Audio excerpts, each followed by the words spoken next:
I'm talking to you, so come on. Shout!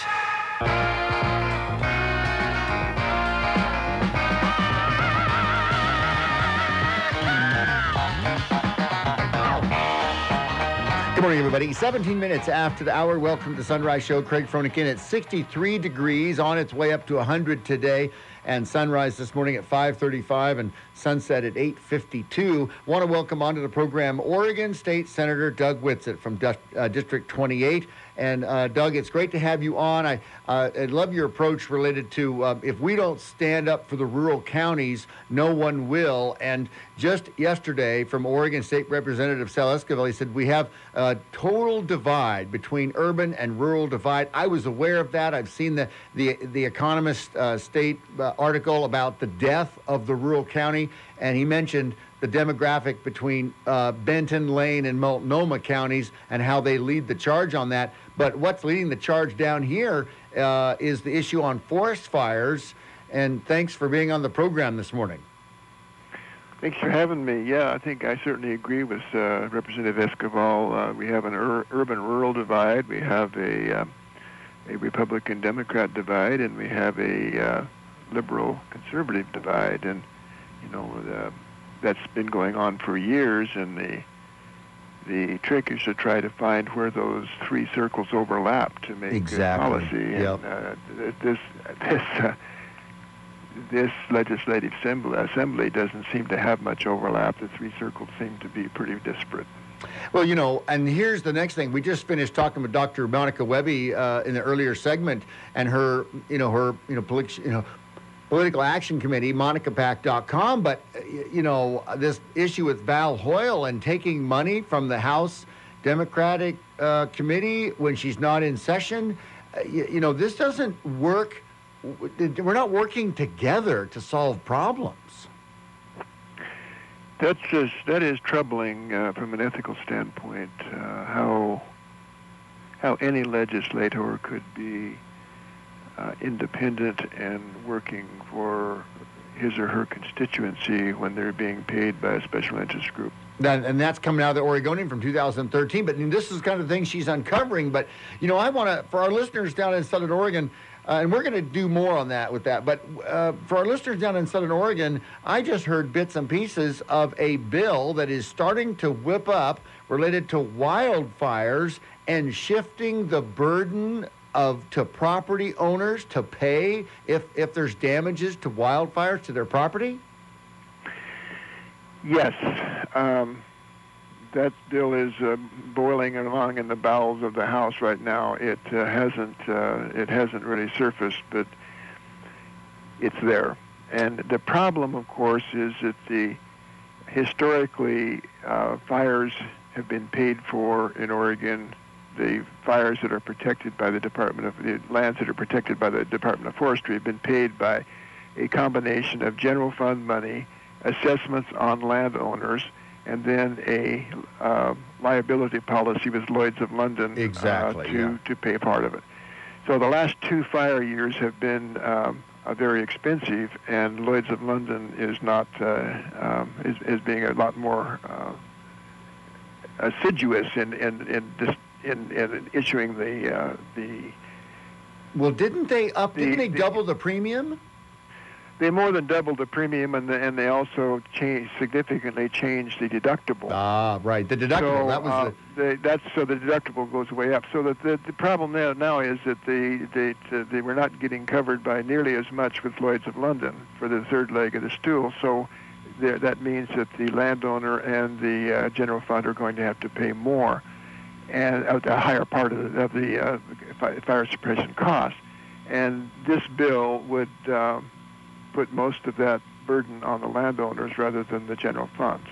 Isn't that something? It's amazing to me that the federal government manages and controls over 53% of the land in Oregon, and because they're not doing their job, the fires are going to, we have issues with dryness and things like that, but there's too many trees, not enough water, and then if the lands aren't managed, the property owner is once again paying the cost? the single biggest liability to the Department of Forestry is the 25,000 miles of contiguous border they have with Forest Service land. And when you get a big fire started on the Forest Service land and it comes boiling out onto the private land, if it's a wall of fire half a mile wide, what are you going to do about it until it comes down? Exactly. It's like this fire they've got going to the buckskin fire. I mean, this is the third time, for goodness sakes. The buckskin fire is burning in the old Biscuit fire, which was burned in the old Silver Creek fire. Oh, right. Silver Tip fire. So I mean, it's and I had a comment in one of his recent newsletters. So I just want to put it on the record here. Hundreds of thousands of acres of dead and blackened trees then stand as sentinels like tombstones to remind us of our foolish inability to manage our vast forest resources. Those snags are the remnants of the timber that should have been harvested and salvaged years ago. Ghastly old wildfire scars can be seen in all parts of the state. Oregon's wilderness areas have sustained much of that damage and the worst damage. And of course, the Silvertip fire was primarily in wilderness. That's where it started and got away years. So that was the first one, and then the Biscuit fire burned it again, and now we're doing it again. I understand that buckskin fire is up to 5,300 acres. Oh my gosh! 50% contained, and is still too dangerous to put people on because of all the snags that are falling. You know, it jumped from 1,200 to 2,500 to 3,500, and now you say it's what, 5,200 acres? Yes, 5,300 acres this morning. This is, I tell you, it's just so interesting, and it's all going to come out. Senator, it's all going to come out related to why we should manage lands locally, and they should return these lands back to the state so that we can do due diligence and do what's best for state citizens, Oregonians. I just can't hardly believe it. I absolutely agree. We should all get behind the American Land Council and this idea of taking back what is really ours anyway. Our Constitution says that the federal government is supposed to turn this land back over to the states. They've never done that. I think we have people pushing back, saying, "Well, it'll be too expensive for the state to manage it." I can't imagine. Oh my it would goodness! Be more expensive than what we're doing now. It's interesting. You look at the chart of 50 states, and of the top 10, Oregon's in there as far as managed by the federal government. But the rest of the states, majority is under 10%. And can you only imagine what Oregonians could do with an additional 43% land mass? Yeah, that's one of the reasons that our per capita income is under about 10% under the national average. Is that there's such about half of our land is owned by the federal government, and they have stopped managing it. It doesn't provide anything. Years ago, when we were harvesting timber, even in a sustainable manner. It created jobs. It created industry. It was, even though we weren't getting property tax on that land, it was doing something. Now it isn't doing anything except causing us grief.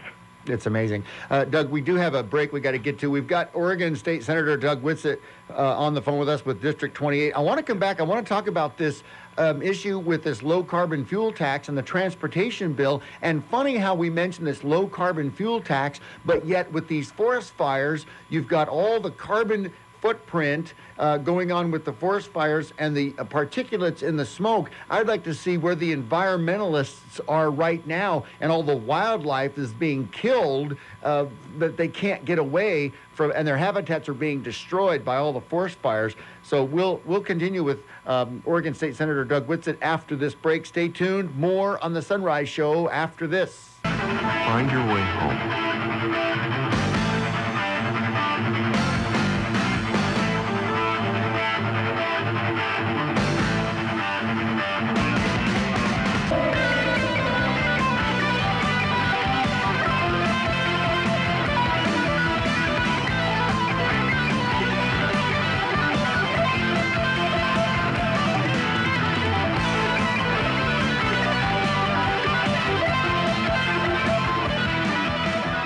Good morning, everybody. 35 minutes after the hour. Welcome back to the Sunrise Show. You don't want to miss this. Continuing with Oregon State Senator Doug Whitsett, District 28, a part of northern Jackson County and then all of Klamath County. And Doug, it's amazing. You are one of the 4 Republicans on the Gang of 8 working with Governor Brown. And I also want to talk about this forest fire stuff and carbon emissions as well. But this transportation bill, and I just was talking about this yesterday, and I just asked, of the 4 cents that they really want in the transportation bill, tax on gas for revenues for roads and bridges, I said, why didn't they put the 4 cents that the low carbon fuel tax, why didn't they put the 4 cents in there? And you said, well, it's not a transportation bill, but yet the low carbon fuel tax bill funnels money out of the state by upwards of $1 billion every year. Talk about that.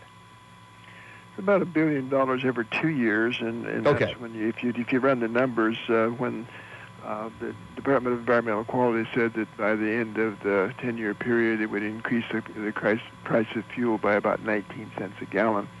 If you just run the numbers, that's about how much it would cost the taxpayers of Oregon.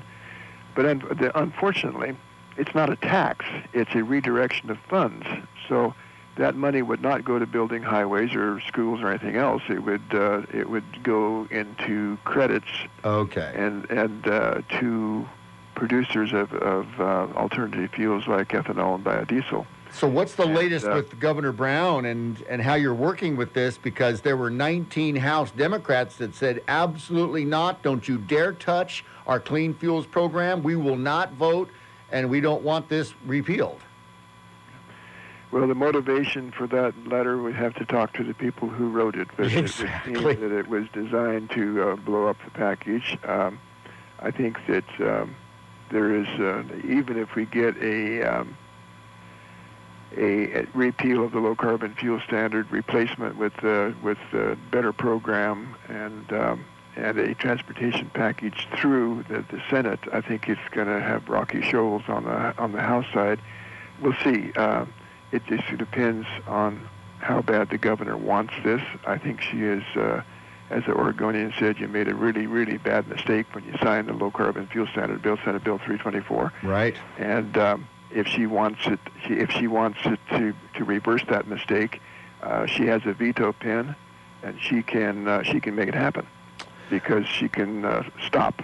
I mean, we're approaching the 11th hour in the legislature. I know that it can go through the 11th of July. And then would the governor call for a special session to come back to fix some of this? I think a special session would be a real bad mistake. Oh. If it doesn't get done in this session, there should be a group work on it through the interim and then come back in 16. But the other problem, of course, is that the Department of Transportation is going to run out of money in a couple of years if we're just in some type of a cash infusion.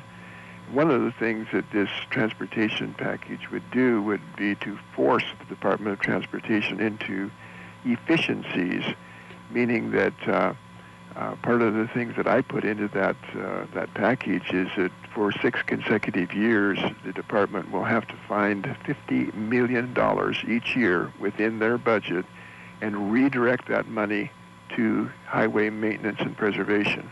So it would be a $300 million infusion into paving roads. I don't care how they do it. I can find them, whether it be from half a dozen different places.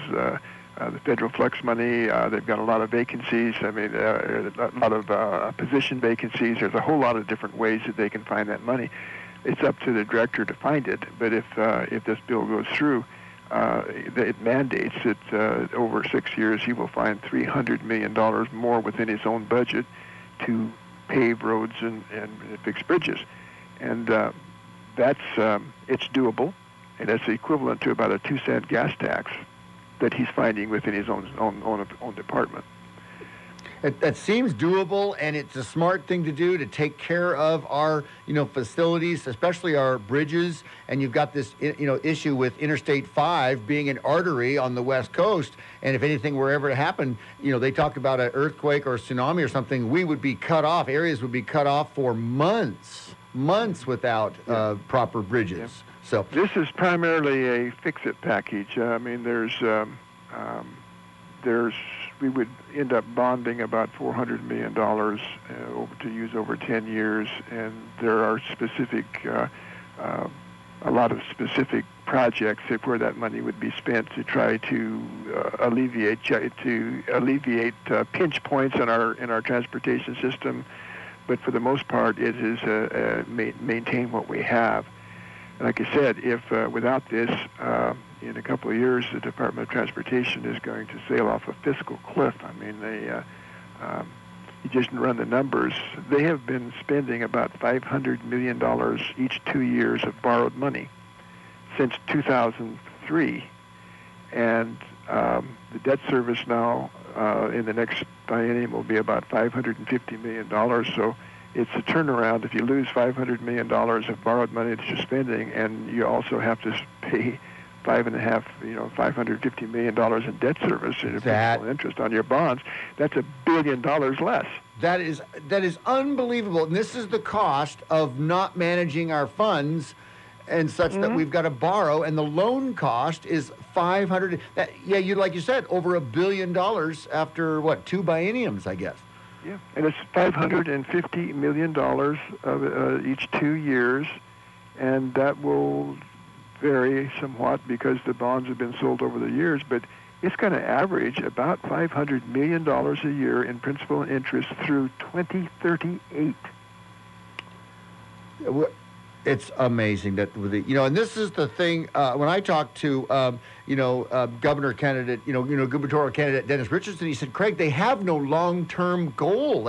It's just to get through the session. They don't ever think, and this shows that the debt cost going through 2038 clearly has no long-term goals on that. Senator, before we finish, I want to get back into this wildfire and this wildfire tax bill that's coming up through the House. You're hearing rumblings of this, but that you mentioned, just as we came off a break, that volcanoes are the number one cause of carbon dioxide emissions. Wildfires are number 2, and here we are in the Western region pretty much leading the charge on carbon dioxide emissions. It's nuts when you think of this low carbon fuel tax. Yes, it is. It's, if you take volcanoes as the first, as the highest emitter, wildfires as second, the methane hydrate accumulations in the oceans, in particular off the Oregon coast, are the third largest producer. I don't know. There's others. How far down the list you go before you find the amount of carbon dioxide released by the combustion of fossil fuels, but it's not in the top 3 certainly. But again, if we're going to, if most of the people believe that we should reduce the amount of carbon that we're emitting into the atmosphere, then let's find a different way than the low carbon fuel standard to do it. Let's find a way where we can reduce emissions while also improving our economy. And this is one example. The Bend Lapine School District has converted about half of their bus fleet to propane.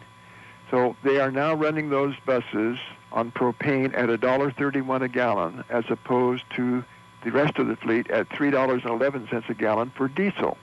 I mean, it's like a 60% reduction in their fuel cost. Fantastic. And also, and at the same time, Craig, they're producing 3/4 less carbon emissions from burning propane than they would have been by burning diesel. 75% I mean, it's a win-win-win deal.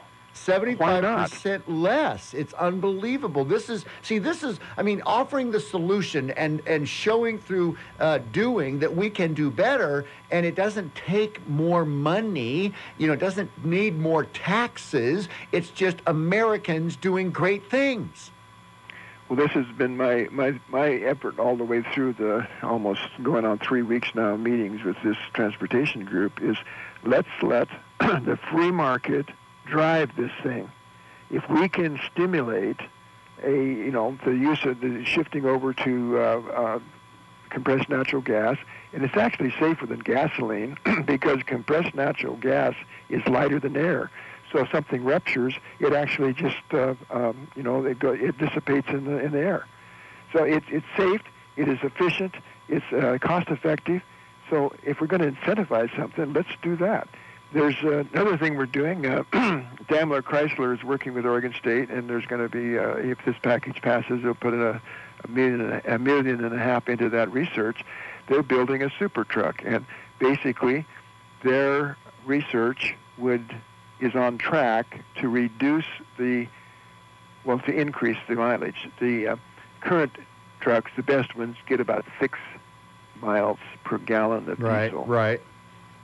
This truck would get 12 to 13 miles per gallon of diesel. Wow. That's, the diesel industry and the trucking industry, their eyeballs would be bugging out because they used to, at some point, could barely get to 5 miles per gallon. And when they got to 6 miles per gallon, they were dancing a jig. I can't even imagine what the trucking industry would do, get to 12 to 13 miles per gallon for a semi.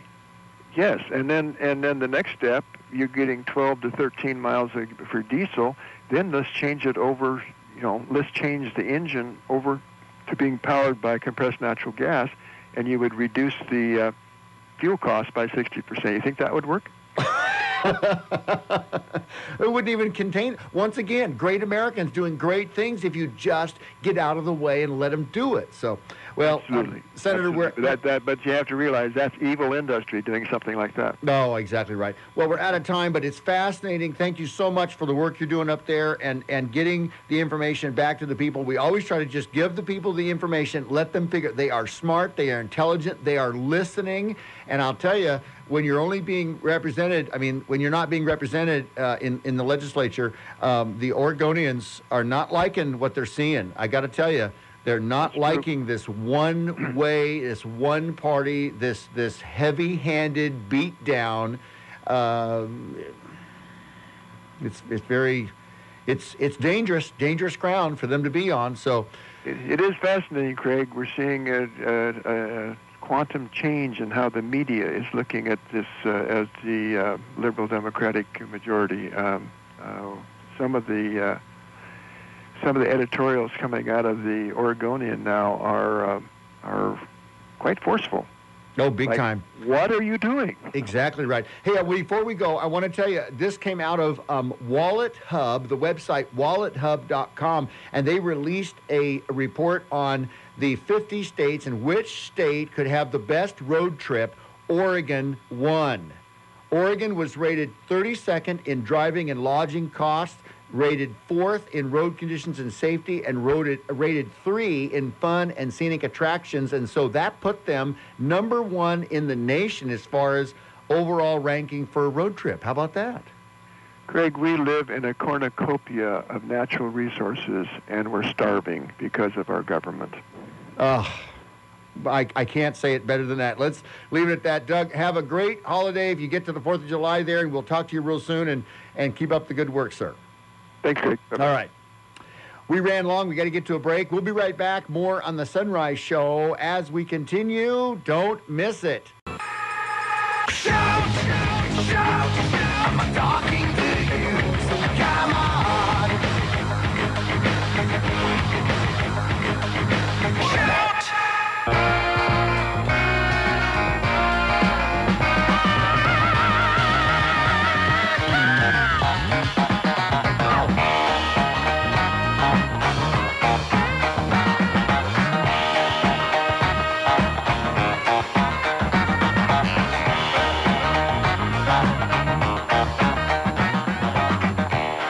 Good morning, everybody. 18 minutes after the hour. Welcome to the Sunrise Show. Craig Fronikin, and want to welcome onto the program Oregon State Senator Doug Whitsett. He's with District 28 and up in Salem right now, taking the time out to talk to us this morning.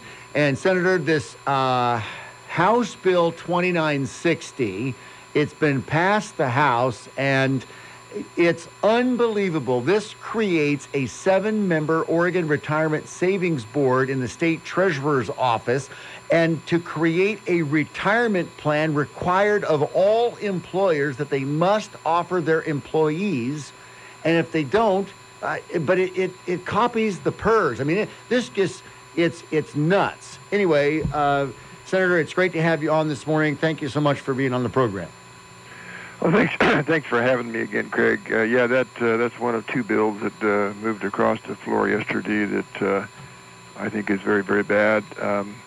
The majority party is saying that this is for women and children and poor folks, and what it is it's both of the bills are extremely anti-business bills. This bill requires the employers that have more than 10 employees to provide. That's I think it's 6. That they would have to do a whole different employment. Retirement plan, right? They have to. Yeah, they have. Well, they have to. Yes, it's like it's a payroll withholding. Yes.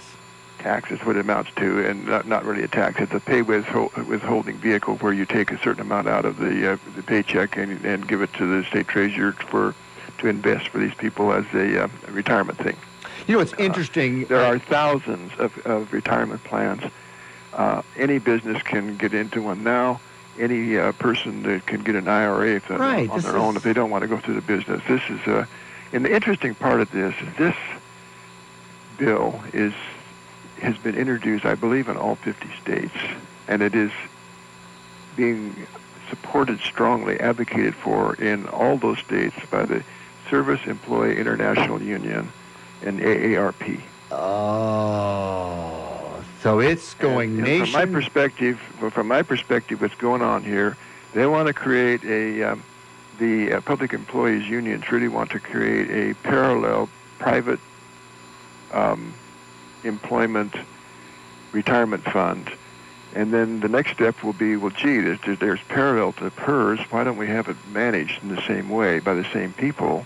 And then the next step would be to blend the two and invest them all together, and that would make the public employees retirement fund deficits virtually disappear. And this is the thing, Senator, with all of the oversight, you see the counties, you see the people revolting against the government, revolting against the budgets because the money doesn't stay in exactly where they want them to stay. And here is this possible melding pot. I see it because it's going to be through the treasurer's office, and the treasurer handles the PERS, and they would also handle this retirement account, and they would put it all in there together, and it would be this kind of plus and minus equals zero, right?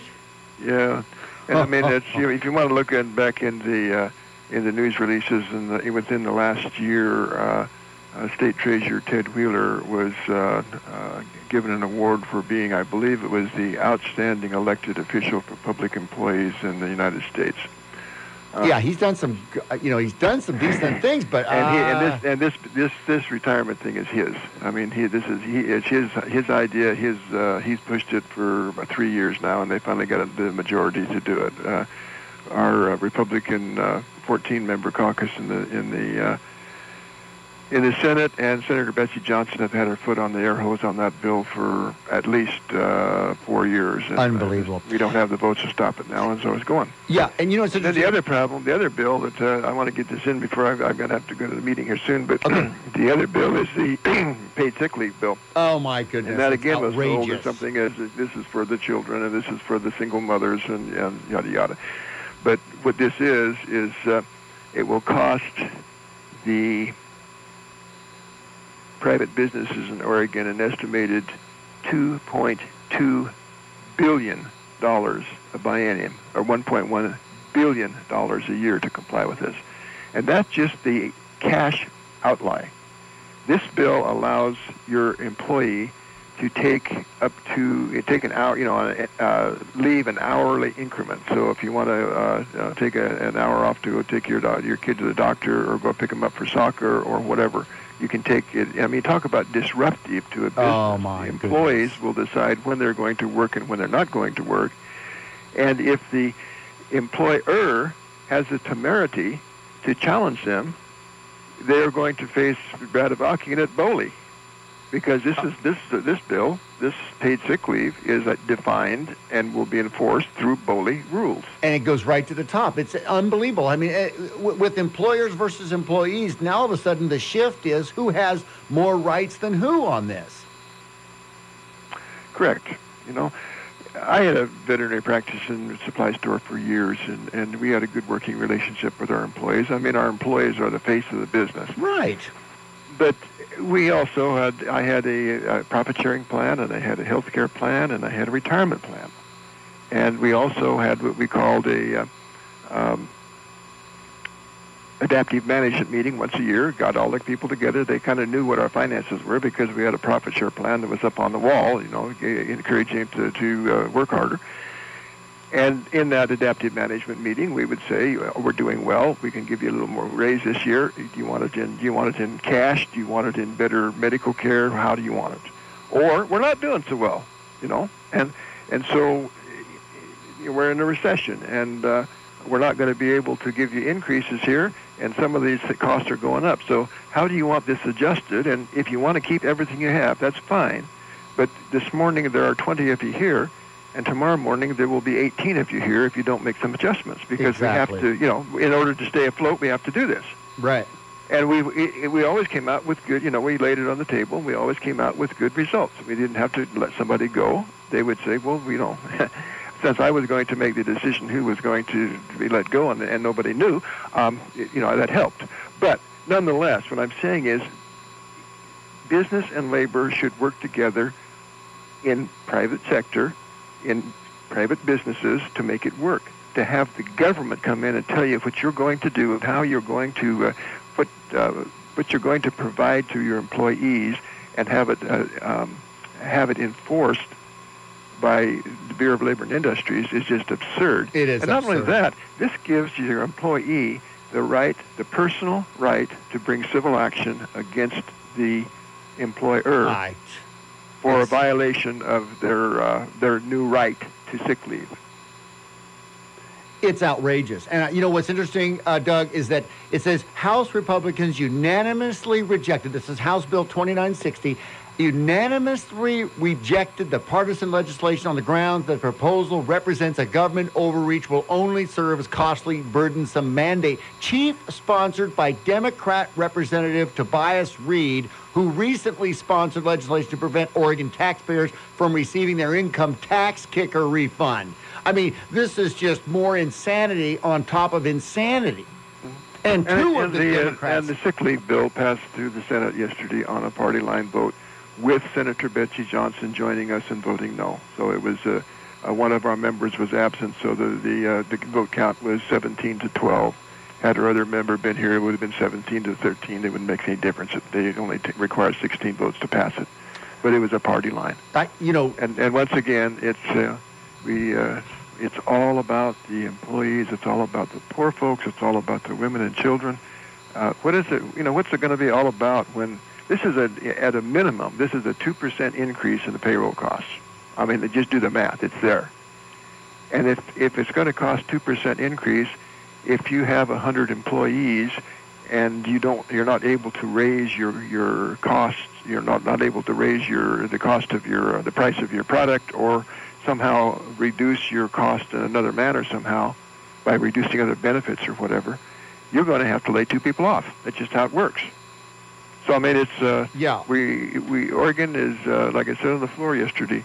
Oregon is a national leader in the lowest per capita income, the use of food stamps, the use of temporary assistance to needy families, and we're a perennial leader in unemployment.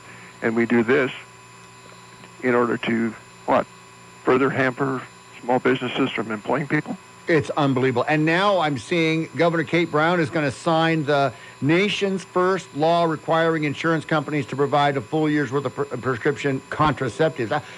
As if people aren't, intelligent enough to deal with this.